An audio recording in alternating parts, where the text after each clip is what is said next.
conseller, president de la Barcelona GSE,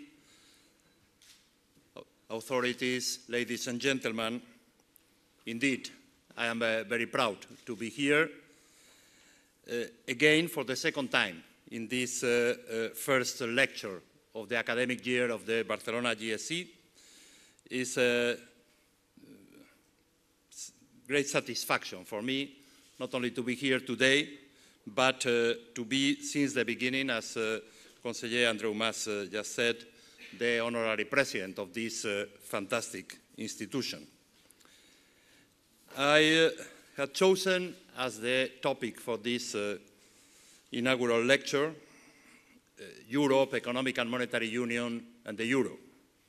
Maybe it's a risky choice, but I want to explain to all of you how I see the situation. Europe's problems and the Euro's problems make the headlines very often these days.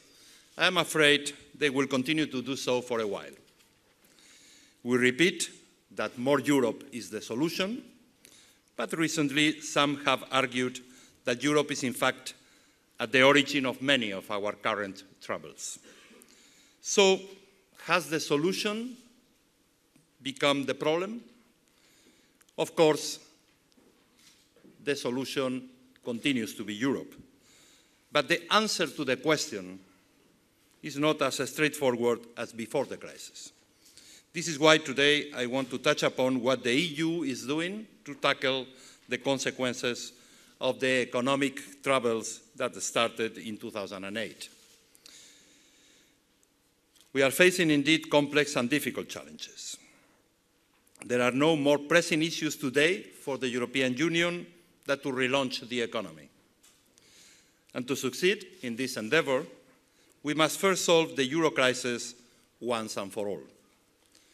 At the same time, we must give the Union adequate governance institutions and policy instruments to take it out of the recession and create the conditions for sustainable growth. These are our top goals.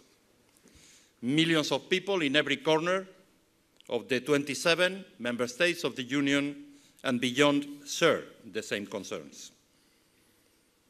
After 5 years into this crisis, we must put an end to this permanent state of uncertainty and find clear and realistic prospects for a solution. And this indeed is not an easy task. We are witnessing the worst crisis since the Great Depression that preceded World War II. We are again at an historic turning point in the way our economies and societies work. And this poses a big challenge to the European integration process, for which the crisis constitutes the most serious risk since its creation more than half a century ago. The uncertainty around the euro and of the very existence of the present EU is deeply affecting millions of Europeans in their everyday lives. The most urgent tasks for the political representatives of those millions of citizens and for the democratic institutions in all of our countries is setting the right priorities. And immediately after having decided what are the priority objectives of our political action, we must take the decisions to fix the problems identified and explain the ultimate goals of our action. This is what I intend to do today.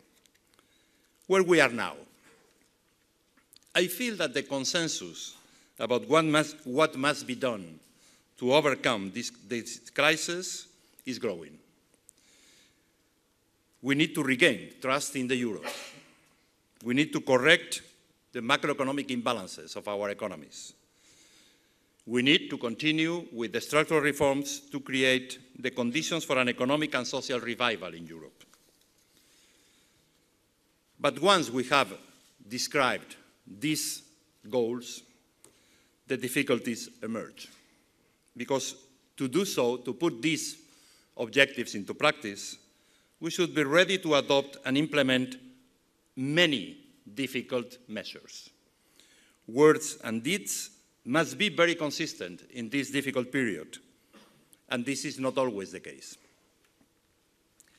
But this coherence is the only way to maintain and improve our standards of living, give fair opportunities to the young, and hand down good prospects of economic and human development to the future generations. So, of course, we are not yet at the end of our way out of the crisis. But the work to achieve these objectives is in progress. Notwithstanding the difficulties, we all know, the European Commission, the 27 member states, the European Central Bank have devoted considerable energies to tackling the challenges of the Economic and Monetary Union since 2008. The shock sent around the world by the failure of Lehman Brothers tested the stability of our legal and policy framework.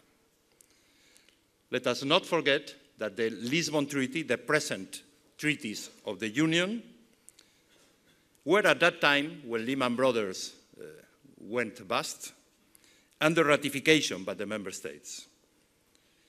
And those treaties, or the Lisbon Treaty, that in fact are two treaties, always in Europe the questions are not so simple, these treaties had introduced very few innovations in the economic governance of the European Union that were adopted at the beginning of the 90s in the Maastricht Treaty. Before September 2008, before Lehman Brothers, the conventional wisdom was that the toolbox of the Economic and Monetary Union was well equipped to cope with the financial turmoil that was brewing in the US. Now we know that this perception was completely wrong. What has been achieved so far since September 2008 is quite impressive, but we must admit, still not enough. As the crisis turned from financial to fiscal at the end of 2009, beginning 2009, and at the same time, at its center moved from the US to Europe, it soon became apparent that the EU, and especially the Economic and Monetary Union, did not have the adequate institutions and policy tools to weather the storm. Therefore, the first and most urgent need was preventing the collapse of Europe's financial system. The control provided by our state aid rules that were adapted to this new situation gave us the breathing space we needed to discuss, to agree, and to introduce some of the changes required to face unprecedented challenges. We were able to address the root causes of the financial turmoil and put in place preventive measures to minimize the risks that something similar could happen again. I will come back later to the role played by state aid control for the rescue and restructuring of banks in distress. But first, let me briefly review the huge regulatory work that has been done as the crisis evolved. Our financial regulation system has seen important, very important changes. I will give you some of those changes, and not all the list, would be too long. Two different legal initiatives that were adopted are meant to make more open and transparent the market for derivatives, indicated by many as a major factor of instability. The legislative proposals adopted on credit rating agencies pursue similar goals. To give banks better safety buffers, we have proposed changes to the Capital Requirements Directive and to the Capital Requirements Regulation, following the international agreements known as Basel III, and the discussion around this new Capital Requirements Directive and Regulation are coming to an end. The financial system also needed a genuine EU-level supervision. Based on the De La Rosière report that was adopted end of 2009, 3 European financial regulatory agencies and the European Systemic Risk Board were established. And since January last year, these bodies have been working with national authorities to supervise cross-border groups and large national financial institutions. At the same time, a number of measures have been taken to better coordinate fiscal policies within the EU and strengthen fiscal and macroeconomic surveillance in the euro area. The European semester, introduced for the first time last year, responds to the latter objective, the coordination and surveillance of macroeconomic policies, while changes in the Stability and Growth Pact and the new treaty for the so-called Fiscal Compact responds to the former, to the better coordination of fiscal policies. To these measures, adopted by the EU institutions, by the Commission, the Council, the European Parliament, we should add the non-conventional measures adopted by the European Central Bank, from providing long-term liquidity to banks to the new program of bond buying announced last September. In addition, the member states of the euro area set up financial backstops to provide funding to support countries that face serious difficulties to access the debt market. The European Stability Mechanism, that is one of these backstops, has recently come into force to replace the original facility called the EFSF. The crisis had its origin in the financial sector. Thus, the exit strategy should begin by tackling the roots of the problems in financial markets.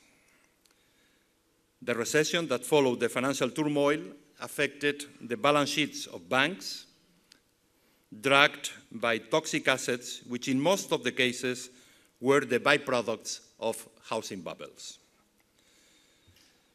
The fall of Lehman Brothers closed financial markets down. Those banks stuffed with toxic assets and non-performing loans had to reprice them, and this generated losses, pushing liquidity and capital needs up.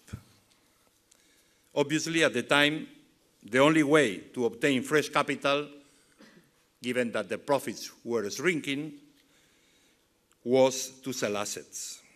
And this triggered a perverse spiral in which markets were flooded with assets, prices went further down, thus pushing capital needs further up, which needed to be filled with more assets on selling. The result is that capital markets dried out and the recapitalization of banks could only be made through public resources. This pushed up deficits and debt levels in some countries, thus putting public finances in unsustainable paths, undermining the confidence of investors in the ability of countries to service debt. In other countries, where the financial system was perceived as sound at the beginning of the crisis, a wrong diagnosis of the medium to long-term consequences of such a crisis led to a typical counter-cyclical fiscal expansion, while the real problem had a structural nature. Here, in our country, the permanent shrinking of the housing sector and its induced effects on other activities were taken in a first step as cyclical, so that the cyclical expansion, far from tackling the problem, aggravated it by putting pressure on the sustainability of public finances. And these unsustainable fiscal paths, especially in countries with gloomy growth prospects, countries undergoing a profound structural adjustment at the same time, made investors to reprice the originally risk-free sovereign debt, which was assigned growing risk premia, thus adding to other risk assets in the bank's balance and affecting their solvency. This vicious circle was much more evident in the periphery of the euro area. This triggered lack of confidence in the integrity of the economic and monetary union, that at the same time, this triggered a trend toward the renationalization of public debt markets. This meant that banks in the indebted countries hold growing amounts of their sovereign bonds, and this has further weakened them. All this story of vicious circles serves me to tell you clearly that we need to break the vicious circle between banks and sovereigns that is paralyzing the European economy. This is what the European institutions are determined to do with their proposals to establish a new banking union and to complete the toolbox of the economic and monetary union. Last week's European Council reaffirmed the need to move towards an integrated financial framework and established as a matter of priority to agree on the legislative framework of a single supervisory mechanism for the euro area by the end of this year.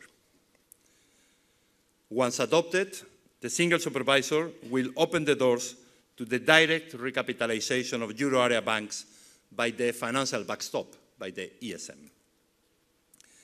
But apart the longer deadlines accepted for the coming into force of this supervisory mechanism for the whole euro area, the banking union as a project will not be complete until there are in place two other pillars: a common deposit guarantee scheme for the whole euro area and a single banking resolution authority endowed with the necessary powers and means. These are all necessary measures to break the spiral of the latest stages of the crisis in the euro area. It's a lot of work ahead of us, but again, they will not be enough with putting in place these three pillars of the banking union. The long-term sustainability of the economic and monetary union requires bolder steps towards a fiscal, economic, and political union, and our leaders, the Europe leaders, are fully aware of that. In June, the European Council gave to the four presidents of the four European institutions, so the President of the European Council, Van Rompuy, of the Commission, José Manuel Barroso, of the Euro Group, Jean-Claude Juncker, and of the European Central Bank, Mario Draghi, the mandate to draw a roadmap that can take us to higher levels of integration. Their first proposals were presented in June and were articulated in four building blocks for an integrated financial framework, including the banking union, an integrated budgetary framework, building on the measures adopted in the recent years, an integrated economic policy framework, and more democratic legitimacy and accountability. Hopefully, in December, when the European Council will meet again, they will be ready to take further steps in this direction. I said at the beginning that I wanted to come back in the second part of the speech to what we are doing thanks to the use of the state aid control instruments to repair the financial system. Let me explain to you with some more detail these actions. When the crisis erupted, state aid was the only available means at EU level that could be quickly deployed to control the massive public bailout of banks, and this will still hold true until the broader solutions of the banking union will become operational. Between October 2008 and the end of last year, about 1.6 trillion euro were actually used to support banks. In fact, the initial amount of resources pledged by member states in 2008-2009 was 3 times higher than this 1.6 trillion. Most of the support took the form of government guarantees on bank liabilities and other liquidity support, accounting for around 9% of our GDP. While recapitalizations with public money and impaired asset support together represented over 3% of our GDP, around 300 million. From the Commission perspective, apart the huge risks supported by taxpayers' money, these figures also give a good idea of the potential distortions of these interventions with public money in the single market. But what does it mean that the European Commission controls the public bailouts of banks in distress.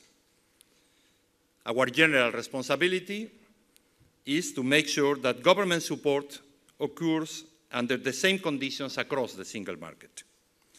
In this case, our rules were to be adapted to the exceptional conditions created by the crisis in the financial system. We did so at the end of 2008 and beginning 2009 with 4 communications which formed a body of guidance for assessing the different measures taken by EU governments to repair their banks. In all cases, our objective is to return all banks to viability and guarantee that they will never need public support again. Of course, we also make sure that taxpayers' money is used by the banks to restructure and not to go back to business as usual. We can explain what we have been doing with the banks under 4 main categories of banks. The first group includes banks affected early by the crisis, which are now implementing the restructuring plans. To give you some examples, 2 big banks in the UK, Royal Bank of Scotland and Lloyds, are indeed in this situation. A number of German Landesbanks are in this situation. One of the biggest banks in Belgium, Credit Bank, is in this situation, or one of the biggest in the Netherlands, ING, and so on and so forth. We are monitoring the implementation of restructuring plans that were decided and agreed with us at the beginning of the crisis. The second category covers Greece, Ireland, and Portugal, the 3 euro area countries receiving financial assistance under a program of conditionality. And within this conditionality, we are dealing with the restructuring of the whole banking system of these 3 countries. Third group, banks that received public support at the beginning of the crisis, but that unfortunately has not yet been restructured and were not viable at the beginning of the crisis and are not yet there being viable financial institutions thanks to the public support received. So we continue to work on them. To give you an example, Dexia, that is a Franco-Belgian bank. And the fourth and last category includes the Spanish banks, which are being restructured and recapitalized with money lent by the financial backstops, and we are in this process right now. Spain and the Eurogroup signed a memorandum of understanding in July that detailed the conditions under which this restructuring process will take place. After the memorandum was agreed, an independent stress test of the 14 most important banks and group of banks was carried out. The results of this stress test exercise were published at the end of September, and now we are analyzing what to do with the different banks, taking into account the capital needs that emerge from this audit and stress test exercise. And we have divided the Spanish banks into 4 groups. The first one, that actually called Group 0, again, European jargon is not always simple, would include those entities that already had at least a core Tier 1 capital ratio of 9% of the risk-weighted assets, and that would keep a capital ratio of at least 6% even under a drastic stress situation. The stress tests have revealed that 7 entities out of 14, Santander, BBVA, CaixaBank, Kutxabank, Unicaja, Sabadell, and Bankinter, do not have any additional capital needs. So the banks in this group are excluded from the recapitalization and restructuring process because they will not need a single euro of public money. The next group, Group 1, includes the 4 already nationalized entities controlled by the FROB, by the Spanish backstop. They are Bankia, Catalunya Caixa, Nova Caixa Galicia, and Banco de Valencia. We knew at the outset that these entities had heavy capital needs, even in the central scenario, without stress. The third group, Group 2, would include those entities that would not be able to reach the necessary 9% capital ratio in the market, and thus will need public support. And the final group includes the entities which, having capital needs, would present a recapitalization plan that shows they can get the money from the markets and can avoid to receive public support in the coming months. The stress test exercise found that the banks under groups 1 to 3 have aggregate capital needs of about 60 billion euros without taking into account some tax effects or possible mergers. Since the capital needs of banks in Group 1 were broadly known already at the moment of the signature of the Memorandum of Understanding, the Bank of Spain, the European Commission, and the management of these 4 entities have been working on the restructuring plans during the summer, and the Commission will take place a decision approving those restructuring plans by the end of November. At that moment, the ESM will transfer the necessary funds to the FROB, which in turn will inject the necessary capital in these 4 entities. In the case of the Group 2, the banks included in this group, such as the savings banks, the former savings banks in Castilla y León, called CEIS now, Banca Mare Nostrum, Liberbank, Caja Tres, have already started working on the respective restructuring plans, which have to be approved by the Commission before the end of the year. By then, as with the group of the banks that are now nationalized, these banks will receive the necessary public capital injection. Those banks that consider that would be able to raise the capital from the market must present recapitalization plans by the end of this month of October, so next week. If the plans are convincing, the banks will have until the end of June next year to obtain capital from the markets. If they have not been able to get the capital they need by then, these banks will be recapitalized with public funds after presenting the restructuring plan, so will be treated, in this case, as if were part of Group 2. With a view to reassure markets on the solvency of this last group of banks that try to get capital from private channels, from the markets, during the period until their full recapitalization, the Spanish backstop, the FROB, will use European money from the European backstop to inject the so-called COCOs, that are debt instruments convertible in equity under given circumstances, just in case their capital needs will not be provided by the markets. We have some principles that will apply for all the negotiations of restructuring plan banks here in Spain, as we did in the other cases. Let me recall what are these principles. First, the restructuring plans of banks needed public capital will include the full absorption of losses by private capital, by shareholders, while part of the hybrid capital will also absorb losses and the rest will be converted in the new capital. Therefore, the burden sharing of current shareholders and hybrid asset holders will reduce the need of public money and thus the contribution of taxpayers. Second principle, once the restructuring plans are approved, banks will start transferring impaired assets to the Spanish bad bank called Sareb, created last week. And this bad bank will be set up and operational in December. The profits of this bad bank will depend in the future on the transfer price of the assets that should be agreed now. The lower will be this price, the higher the likelihood of selling the asset at a profit, at a profit. And third principle, the restructuring plans of the intervened entities will include all the necessary structural measures that, together with the transfer of the bad assets to the bad bank, will guarantee the viability of the entity.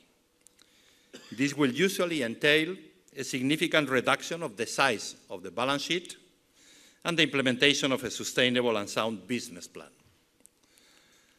Restructuring plans will also include a series of behavioral commitments, such as acquisition bans or bans on price leadership aiming at minimizing the competition distortions induced by the public support received by these institutions. Of course, the transfer of assets to the bad bank involves state aid and therefore increase the compensatory measures that will be required. So any banks transferring assets to the bad bank will be subject to the same restructuring obligations and the same conditionality as other banks that receive public capital in proportion to the amount of aid received. The objective of these conditions is twofold. On the one hand, to guarantee that banks will not require more public capital under a foreseeable scenario. On the other hand, to minimize the amount provided by the taxpayer. Taken together, these two conditions maximize the likelihood that the taxpayer recovers most of the investment once the public participation in the entity are sold at market prices. So, according to this calendar, the whole Spanish financial system restructuring will be fully adopted, and the capital needs will be fully covered by mid-2013 at the latest. I said at the start that as we analyze the origins of the crisis and ponder its solutions, we should never forget for a minute the impact it's having on the lives of millions of citizens. As you can see, Europe's challenges are complex and do not afford simple, let alone simplistic, solutions. However, if policymakers and experts allow the debate to be hijacked by its own complexity, more and more people will probably begin to wonder what we are talking about, and not surprisingly, will become disaffected. This is a serious danger for Europe and for our democracies. It must not come to pass. Nothing can be decided without the informed consent of the people as guaranteed by our democratic institutions and processes.